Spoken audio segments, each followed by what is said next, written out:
Welcome to the Everything 2000s podcast, your ultimate throwback guide to one of the most iconic decades ever. I'm your co-host, Shaleena. And I'm Kristen. We're pressing rewind on the music, movies, and TV shows that raised us. We're bringing the nostalgia, the laughs, and all the memories you didn't even know you forgot. Let's get into it. Today's episode, we are going to be sharing our favorite scenes from the movie Hairspray, which came out in 2007. And this one is very special to Kristen's heart. So she's going to begin with giving us a brief synopsis. Yes, I was so excited for us to talk about this film because this film gave me a lot of I don't know, more cultural awakenings, I'd say. Okay. Because how much it touches on. So we're definitely going to get into all the things that made this movie so special for me as a kid. And now that I'm an adult, I'm like, I don't think kid me even could fully grasp a lot of the messages that were in this film at the time. Oh, yeah. Watching it this over this weekend, I'm like, oh, right. But to give us just a brief synopsis of the movie that we're going to be talking about, for those who may not know, it just lets us know that in 1960s Baltimore, dance-loving teen Tracy Turnblad auditions for a spot on the Corny Collins show, and she wins. She becomes an overnight celebrity, a trendsetter in dance, fun, and fashion, and perhaps her new status as teen sensation is enough to topple Corny's reigning dance queen and bring racial integration to the show. Yes, she is the reason for racial integration in America. Single-handedly, I said Tracy Turnblad. Yeah. She's gonna unite this nation. I never had a doubt in my mind after this film. I said she's gonna be the one to lead us to a brighter future, and a brighter future she led me down indeed. So before we get into this, be sure to follow us on our socials at Everything 2000s Podcast. Be sure to subscribe to our YouTube channel. If you're watching on YouTube right now, be sure to give this video a big thumbs up. It really helps, so that way we can grow our community of all the Everything's 2000s gang. We'd love to have you here. So if you aren't already subscribed, be sure to subscribe to the channel as well and turn your post notifications on so you don't miss an episode. And if you're listening to us on Spotify and Apple, rate that 5 stars and leave a review. It really helps. And if you're a real one, you'll do it. Yeah, that's right. Okay, so before we get into sharing our favorite scenes from this movie, I'm going to be doing our On This Day segment. So I chose to do a pop culture moment from January 2009. Slumdog Millionaire, the movie, won 4 Golden Globe Awards. So it won for Best Director, Best Original Score, Best Motion Picture Drama, and Best Screenplay Motion Picture. And also, side note, my baby brother was also born in January 2009. I was in high school, grade 12. Oh, wow. Mm-hmm. Yeah, I never watched that film, but I do know that it was mega successful, so that's crazy. Oh, yeah. I've watched it maybe twice. It's very emotional, very heart-wrenching film. So, yeah, nice. Shout out to, I think it was Dev Patel that starred in it. I think that's his name. Yeah. Shout out to Slumdog. They were eating the 2000s up. Mm-hmm. Oh, yes. And those kids in that movie, such great acting skills. They're oh my God, so cute. I'll have to check it out. I do remember once my dad watching it, when I was in passing, and I'm wasn't into it. But now that I'm an adult, maybe I'll look at it from a different lens. Yeah, it's very emotional, though. I do have to say. Yeah. Okay. I'll have to be prepared mentally. Yes. Okay. Well, let's get into talking about our favorite moments from this film. Like I mentioned earlier, I had so much fun watching this. This is a film that I watch quite often. Not as often as I'd like, but I'd say every maybe other year I watch this because it's often on TV here. So anytime it's on TV and I'm don't got anything else to do. Yeah, and I specifically remember watching this the year before last in my old apartment one day when I was off, and I really enjoyed it. So yeah, I can't count how many times I've seen this film. Nice.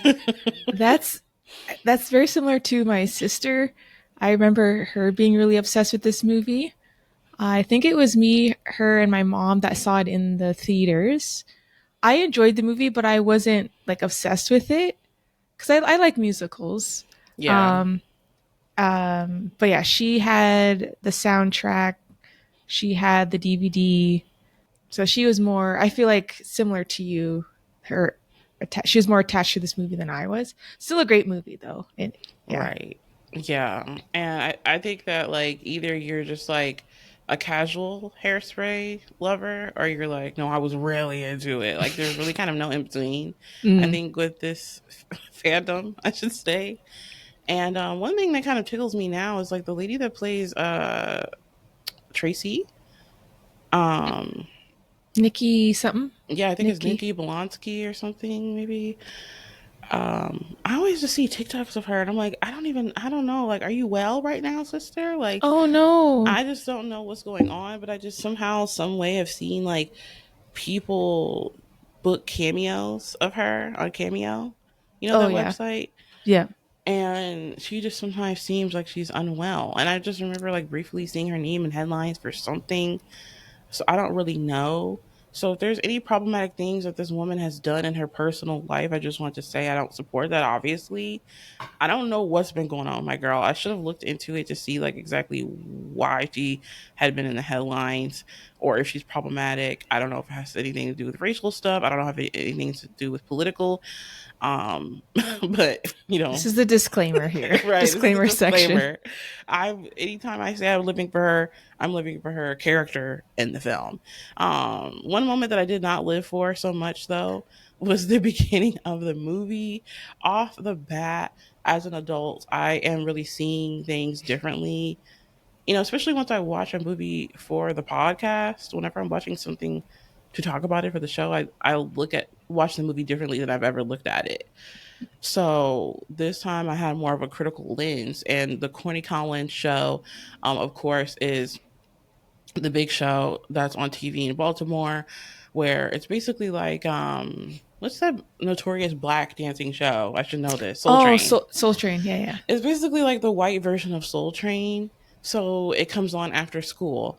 And the theme song, I feel like, is crazy because I heard a line that I never paid attention to before where he says, nice white kids who like to lead the way. And once a month, we have our Negro Day. Oh, I remember the once a month. Yeah. Yeah. I was just like, Yeah, oh, exactly. And I think that shoot. this film as an adult now makes me go, ooh, like you said. I'm like clutching my pearls, like, oh, that's not right. Like, what do you mean? Nice white kids who like to lead the way. Once a month we have Negro Day. Okay. You know, at the end of the day, I want to give them their tens for at least having Negro Day.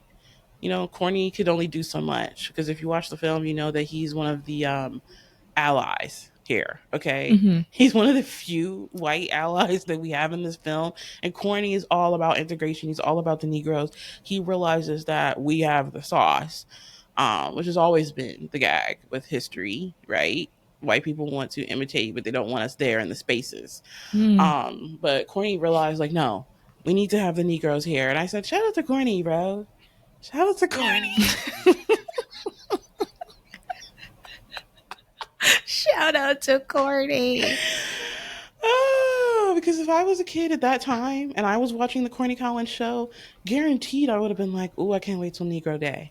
You know what I Yeah. mean? Like Same. I would have been living for it. Yeah. Um, All right. So for me, the first thing that came to mind that stood out to me, I forgot my god sisters in this movie. wait, what? You may know her from Camp Rock, Honey. Her name's Sarah. Sarah Wait, Francis. hello, shout out to Sarah. I Yeah. this is crazy. I, Oh I my know. god. I remember when we first watched the movie, we're like, oh, yay, Sarah. Because my godfather told us, like, oh, she's going to be in this movie. And they filmed it in Toronto. So, but I totally forgot she was in it until I saw her in it. I was like, oh, yes, So she's a Sarah. like dancer. Yeah, she's one of the backup dancers, the background actors. She has no speaking parts. But if you Google her name, Sarah Francis, Her brother also acts, Jordan. He's also in Camp Rock. In Camp Rock, Wow. she's, I think, the bully, one of the bullies' posse. Oh my And goodness. I would love that role. yeah. And then in Jump In, the scene, Jump In, Kiki Hmm. Palmer, Corbin Blue. You know how there's towards the end of the movie, I think Corbin Blue steps out, like he leaves the girls, like I can't do this anymore. And then they have a Hmm. replacement with she has glasses Hmm. and she has like no coordination. That's Sarah. Whoa. She's like, oh my God, I gotta pretend. Yeah, exactly. That's a real Um, actress. exactly. So I just want to point that out for my first point is I forgot she was in this movie, and also Twitch, R.I.P. Twitch, the dancer. Okay. I saw him and I'm like, once again, watching this as an adult, why had I never noticed Twitch? He was dancing with, was it Little Inez? Was it? Or oh no, I he was the one that Amber started talking to at the end when she was like, "Give it up, mom!" Like I lost, and then she mm, starts dancing. She starts looking at Twitch. okay, I, I don't remember I that part. think Yeah, maybe that was him. Either he's way, in I do like remember seeing him dance at the end. yeah, yeah, yeah. So I was like, "Isn't that the guy from Ellen?"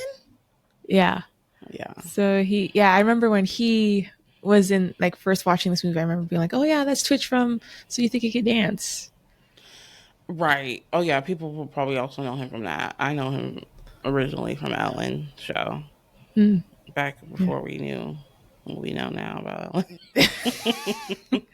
Moving on. Oh my God. Okay, Isn't that Kristen, just so what's our childhood though? Like we're like, well, that was before we knew. Like, man, to yeah, be innocent again. right? But yeah, so another one of my favorite scenes from this film is the detention scene. Once I have my that on girl, mine. yes, once Tracy finds out that, oh, detention actually might not be so bad. And she originally got detention because she was skipping class to go audition for a role on the Corny Collins show because there was going to be a 9-month vacancy spot that they needed to fill. That scene was so funny to me, by the way. When Corny Collins is like, hey, so how long are you going to be gone? And the girl's like, 9 months. I never got it as a kid. Now Same. watching it, I'm like, oh, They're just putting her right. business out there. And this is supposed to be a show for kids. And like all these people like go to their half of the people go to their school, so it's giving 16 and pregnant on MTV. I was Mm. like, whoa, okay. But she got attention and she realized that's where all the black people are. And, I was wondering, I think, as any black person would, why do all the black kids coincidentally have detention? Yeah, that And was so I'm my just thought too. because I looked and I saw that there was a black teacher at the desk who had his like feet up. He was reading a magazine or something like that in the Oh, background because I was trying to see like who's running this ship. You know what I mean? Like what's going on? Like you can't just have some like random Negroes in a classroom and it's gonna be okay. So like what's happening? But I think maybe they just had a cool black teacher and they just let them do whatever. So a part of hey, me is thinking like, is he just the cool black teacher that lets the black students like hang out in there and it's like more of a hangout than like detention and like the faculty doesn't know that like that's what he's doing, he's just letting other kids come in, or did they all really get detention? Because like if like sometimes teachers are like that where you have that cool teacher that just lets the kids come in and hang in their room. So I don't know, but I think that scene is such a pivotal scene in the film because you see like, okay, Tracy's an ally here. It really sets the tone. hmm That they, okay, now we understand that the black people respect her and they say, okay, this black girl can move. So I live for that. hmm you mean white girl could move? Wait, what did I say? You said this black girl could Oh. move. Yeah, this white girl can move. Similar to me, I also had that on my list as a scene that stood out, but also a question mark because I was like, but why are the black kids always in detention? Yeah. Why is this? I didn't even notice that there was a teacher in the in the Oh room. yeah, I was like trying to scope the scenery out. I'm like, okay, I'm gonna be intentional and like figure out like what's going on Yeah. here. And I saw a teacher back there. I don't know, but I'm just like, why are they always in detention? This ain't good. This ain't looking good. I know you're having fun dancing, but nah, you Like at need your that point, it's an after education. school activity.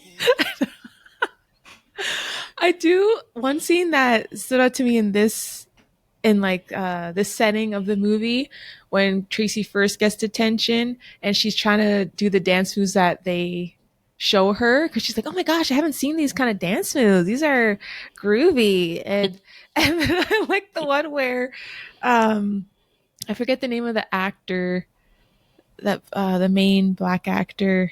He was in that New Edition movie. Is it Elijah His name Wood? is, yeah, I was gonna say Is Seaweed, that but Elijah. Seaweed? Yeah. So wait, is it Elijah Wood or is that the guy from Lord of the His first name is Rings? Elijah, but I don't know the I last think. name. Wait, I think I said the guy in Lord of the Rings. Elijah Kelley, not Elijah Wood. Sorry, I knew it was an Elijah, but I didn't know which one. Um, yeah. So he's like, he like pretends to put a rope on Tracy, and he's like pulling her in, and then she's like, Yeah. "My name is Tracy." Turn black. And everyone just wiles out. They're like, yeah. Like There is also another rope pulling moment between Seaweed and Penny later on. Penny. And I was like, oh, okay. These black people are reeling these white girls in. That's on integration. Oh man. So Yeah, funny. I think that detention scene, there's just so many gems with that. Like you said, that might be the best detention. And then also another one of my favorites is A New Girl in Town. The New Girl in Town, seriously, I'm like me tapping into my like powers that it gave me because Mm, that's what it feels like. This song is electrifying.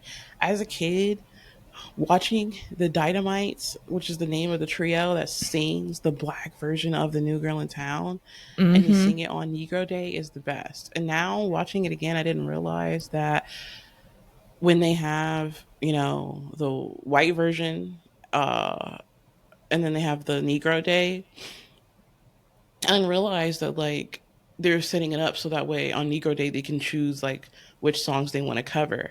And there was a moment where they were done filming it, and the white lady, the producer, walks up to Queen Latifah's character, and she's like, "Why would you have them sing this song?" And she's like, "They wrote it." Yeah. Because I Talk to the guess the showrunner. yeah, because the white girls also sang it on, I guess, the other day, the previous day when it was a Negro Day. So that's just crazy once again that, the whites on the Corny Collins show are literally doing covers of the songs that the black people have written for the show, and they can't even do it as good. You know, Mm, like you think about because we see both versions in the film. We see the white girls do The New Girl in Town, they perform it, and then the Dynamites perform The New Girl in Town, and it's a big difference in the song. yeah. Okay, like let's wake it up. The Dynamites had what they needed to. They did what they needed to do on this song.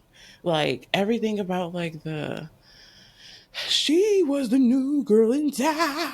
Like, yes. The vibrato Yes. Like, and you don't. the head roll and the Right. Exactly. Like, they were, whoa, whoa, whoa, whoa.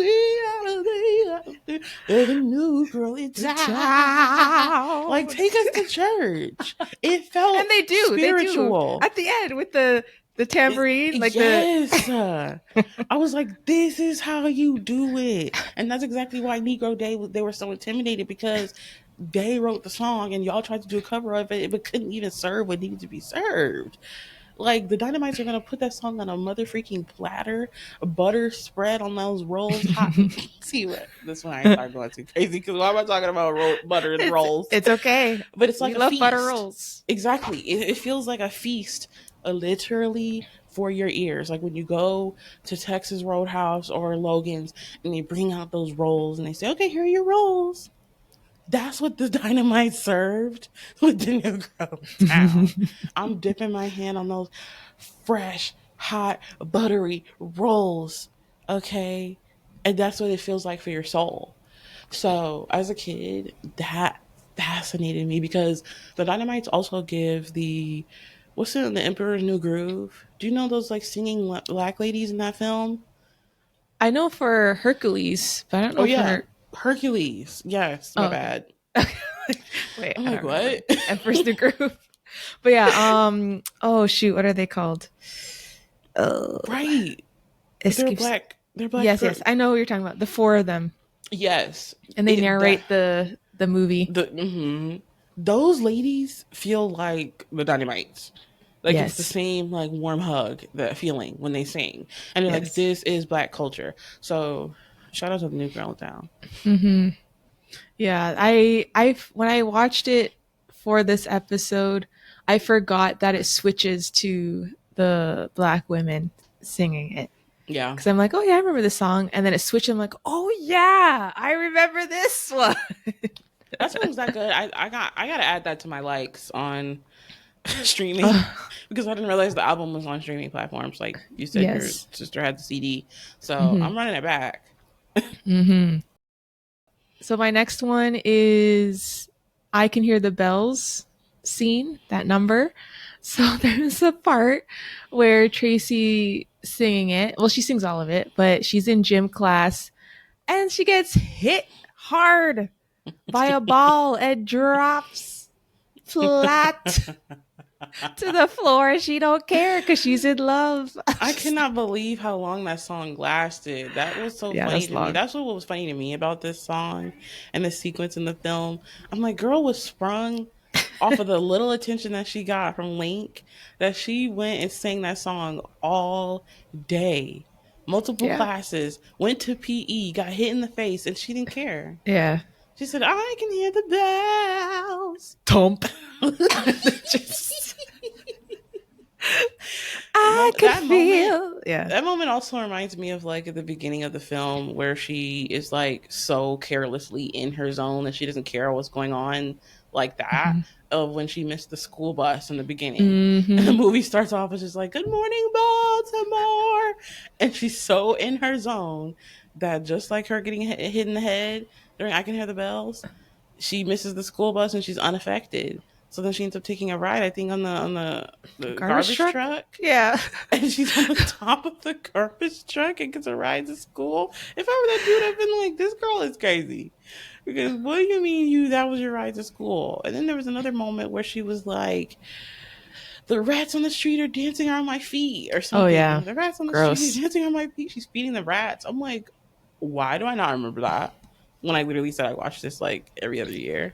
Like I don't even know. Like once again, once I watch these films from a critical lens of like knowing what I'm going to talk about it, I see so much more. Mm-hmm. And I'm like, what That has my usually, movie experience been up until now? yeah, that usually happens when you go back, for sure. Yeah. So I Can Hear the Bells is so real. Also another one of my favorite scenes is Welcome to the 60s. I Mm-hmm. think Welcome to the 60s, it's just crazy because there's so many top tier songs on this soundtrack.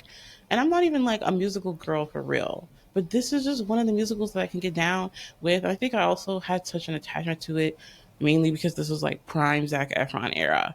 I don't want to go any further without addressing that. Him as Yeah. Link had me swooning as a child. Those baby blue eyes and that cow lick. It's like they don't make him like that no more. But this was his prime, and he looks so young here. I So know. And this was after. Was this after High School Musical, the I first think this one? was like this. It feels like he does not look like High School Musical 3 Troy. So I No. think maybe he filmed this earlier in the earlier days of High School Musical. Like I Yes. really doubt he filmed this later towards the series or after the series was No. over, It was because at it's the based on how he beginning. looks. Yeah. But Welcome to the 60s is one of my favorite songs, especially because it features the Dynamites. Mm-hmm. So, once again, we get a Dynamites moment and they carry Tracy through that song. But it's like, I also love the fact that the song Welcome to the 60s is so wholesome. I used to just love that as a kid, where it's like we now realize that Tracy's mom was like agoraphobic and was always scared to go outside. And Hmm. I never realized like the mental health aspect that's like being addressed here, where her mom's like, the neighbors haven't seen me since I was a size 10. And it's like, girl, skip a size 10. You're size however your size now. Let's go outside and turn Exactly. up. Like, mama, Exactly. welcome to the 60s. Like, we got to go outside. Like, I need you to be my agent. We need to go so I can. The fact that the clothing brand of the plus size clothing brand boutique owner reached out to Tracy to be their representative was Hmm. so nice. I'm like, okay, girl, it's 1962. She's getting brand deals. Let's talk about it. Tracy's the first influencer. Right? Okay. Oh man. Tracy was ahead of her time in 1962. She said, I don't need to be an Instagram influencer.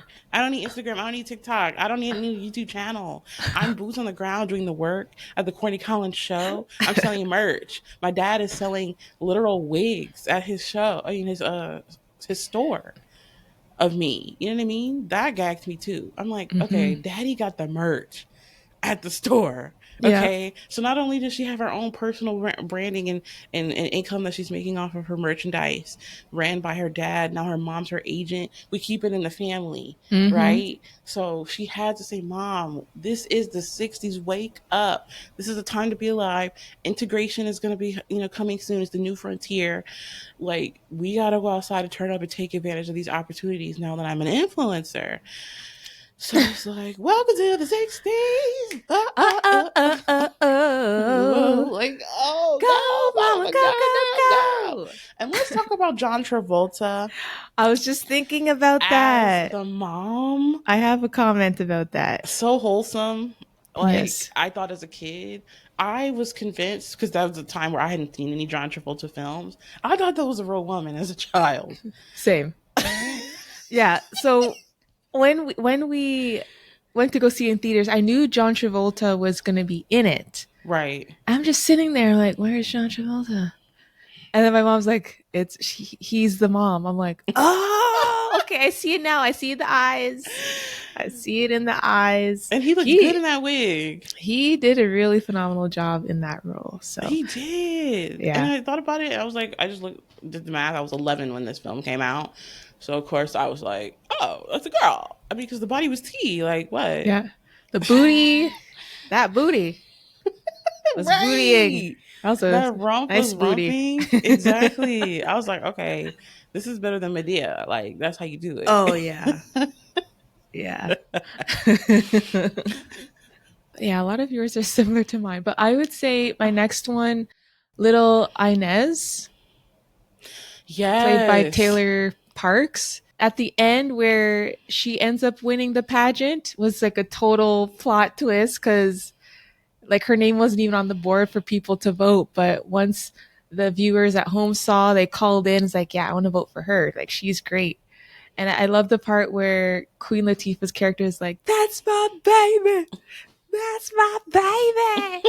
Oh my gosh, that's my baby." Like she was I was so. wondering who the other random older black lady sitting next to her was. I'm like, maybe that's her granny. I don't know. I don't know, But but that seeing that scene again was really cool. And a little side note, fun fact: Taylor, the lady that plays Little Inez, Inez. she produced Kiki Palmer's current album, Just Kiki.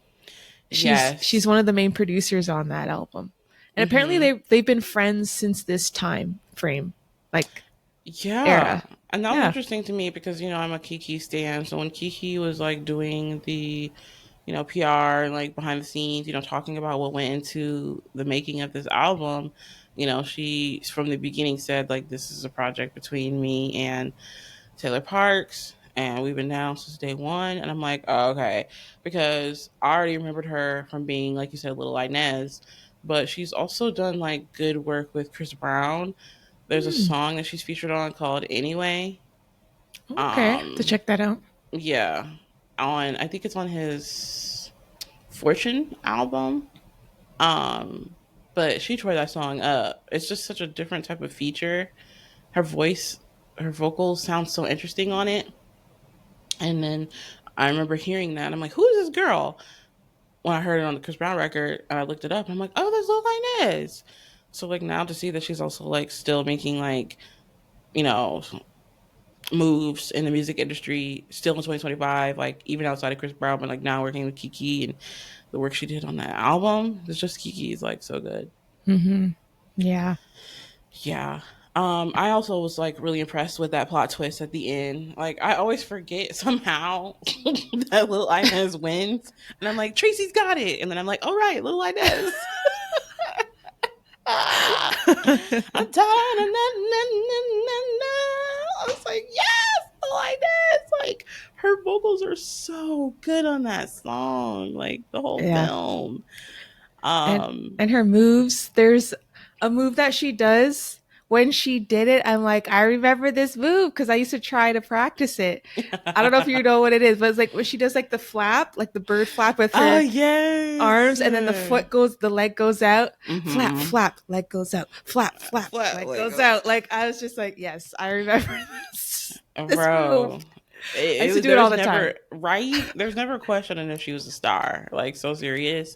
And I'm upset that nothing came of her career. Like for real. Like during that prime, like she Mm, should have been like on my TV, like Disney Channel, like Word to Coco Jones. Like why wasn't she pushed more? You know, mm, like that makes me want to look more into her to see like why wasn't she able to like really profit off of like that moment, because she was a star in that film, especially at the end where winning Miss Teen Hairspray. mm-hmm. um but yeah, that's a really good one. And then another one of my favorites is of course Run and Tell That, which is sung by Seaweed. That's a favorite because you know it's the first time we really get to see Seaweed's perspective in the film. And up until that point, if you didn't know Seaweed had a song already, you'd be surprised because you're like, oh, okay, Seaweed's singing. And everything about his hair, I love his waves. Like Oh he's yeah, just so, perfection. yes, he's just so saucy. He's just so black. He's just so like everything. I personally feel like he just looks really handsome in this role as well. I'm like, they don't do black men like that. Like, what? Because like he is so like charming, especially when he like Very, yeah. rope pulls like Penny in, and he like kisses, Yeah. like And takes then her she lollipop out her faints. mouth, right? And then like Tracy looks over at Link, and she's like, oh, and, like goes and realizes like I can't keep looking at Link. I gotta go help my girl. She just passed out. Like he just really truly Oh my like gosh. it feels like Seaweed because of how charismatic he is, how charming he is, and like he just plays the crap out of his role where you would think that Penny truly is the love of his life. Mm-hmm. Like you know what I mean? Like the scene also like where he rescues her from like being tied up from her crazy mom, and you're like, Yeah, oh my that god, that's so mother. Mm-mm. romantic. That lady's crazy. Okay. And I thought there was a funny moment where they were like, she's, I think, was it Queen Latifah said something, and then Penny was like, "Oh, so you met my mother?" Yes. Yes, because Queen Latifah was telling them like it's nice that you guys are in love, but you're gonna be met with a whole lot of crazy, something like Right. that. Yeah, yeah, referring to Yeah. racism and prejudice people. But Exactly. yeah. Yeah, but I think why Run and Tell That also stands out to me as a song is because he's like talking about like the black experience during that time. So it kind of just hits even more deeper where you realize like, okay, like there are like serious, you know, racial discrimination issues that they're addressing in this film, you know, during that time. And like, unfortunately, still in 2025, that we deal with, Hmm. where it's like he's explaining in the song, like, I don't know why they be tripping. Like, we deserve to be, you know, respected. And like just the message of it Hmm. all was just so good. And I love that like he was singing it also with Tracy and Link. Because I'm like, right, Link, it's time for you to wake it up. You need to see what's going on with the Negroes. And then it's so funny because as he's singing Run and Tell That, they're on the bus. Link is looking low key scared. Yeah. He was definitely scared. Even when they invited them to their mom's party, and then Link's like, "Is it? okay that we're here? Like, is it gonna be safe for Right. us? And he's like, don't worry about it. You're with me.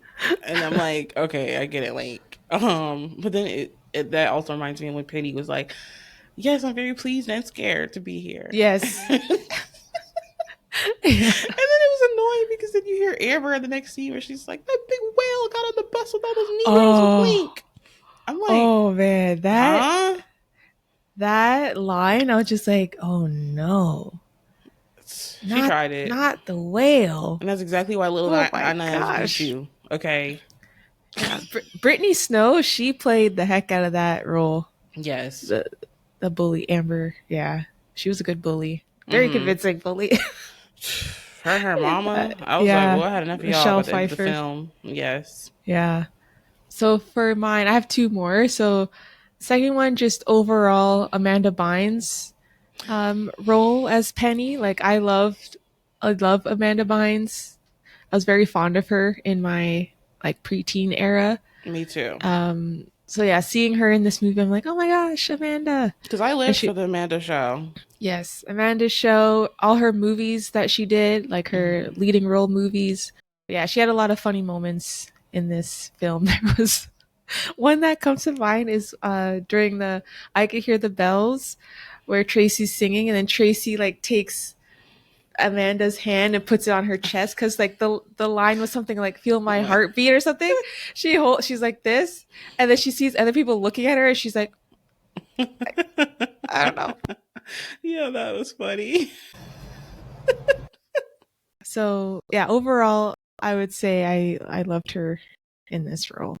Yeah, I was wondering. I'm like, is this one of her like last like quote unquote normal like appearances in film, or does she do something else after this? I think she's in Easy A. Is she in Easy A? No, no, no. I think that's someone else. He's in. When did She's All That come out? Oh, I don't know. I never seen that before. Or not She's All That. She's the Man. That's what I meant. Oh my god. Yeah, right. She's the Man. Oh, that came out a year before Hairspray. Yeah, because I'm like, is Hair History like the last like moment? Let me see. Movies. Oh, yeah. She was in Easy A. That came out in 2010. She was Okay. also in Sydney White, which came out the same year as Hairspray. Okay. Yeah. So this is towards like that last good Amanda Bynes era. With her films. Yeah. Yeah.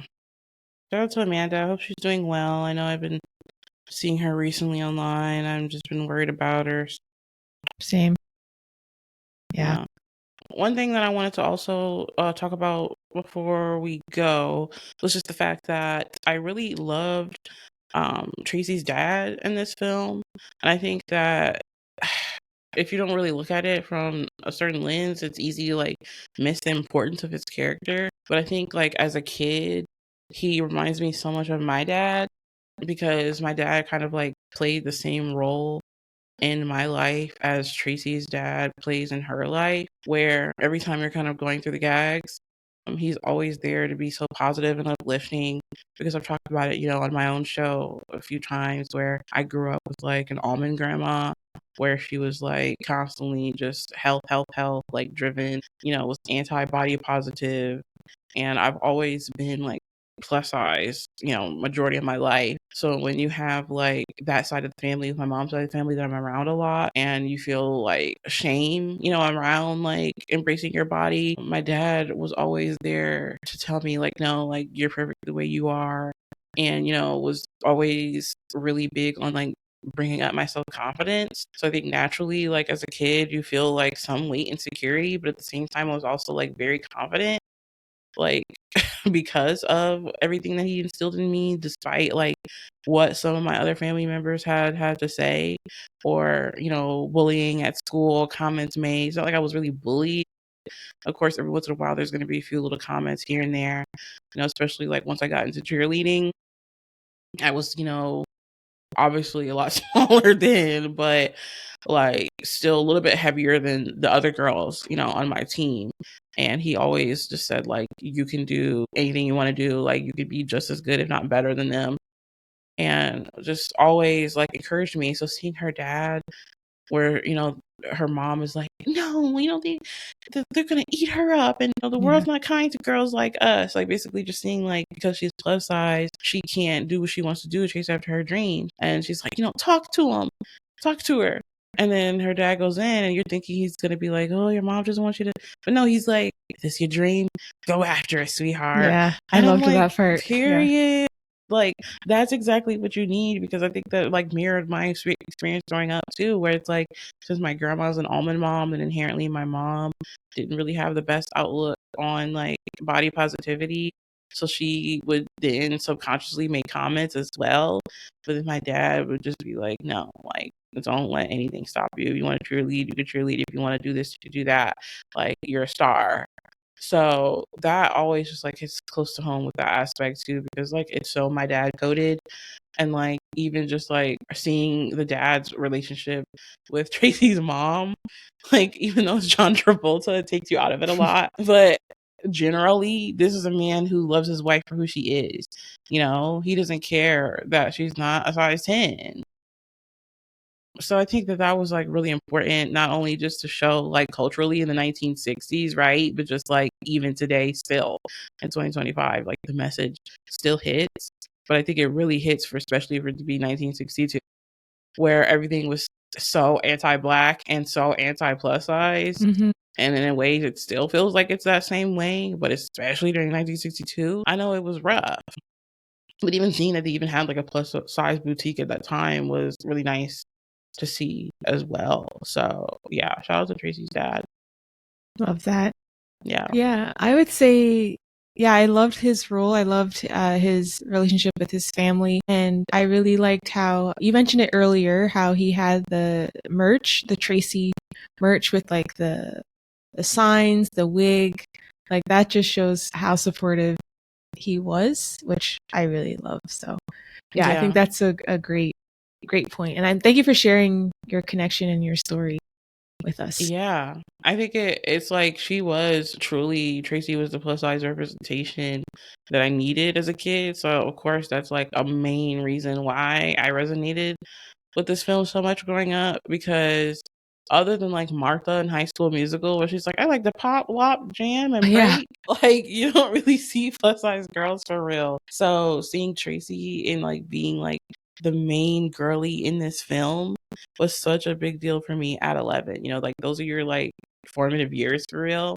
And during that time was the rise of like Sierra, Chris Brown. So I'm like, I want to be a dancer. So I already was like in that headspace of like wanting to be a dancer because of Chris Brown and Sierra. Mm-hmm. So then take it to Hairspray comes out, and I see her like popping, locking, jamming, and breaking as well. And I'm like, oh, like Tracy's showing us like the girlies can do it. Yeah, that's all my thoughts on the movie. And any listeners that are hearing us today, if you loved the movie Hairspray, still love it to this day, if you have favorite scenes that you'd like to share with us, please let us know in the comments section. If you're listening on Spotify, if you're watching on YouTube, you can also share your thoughts as well.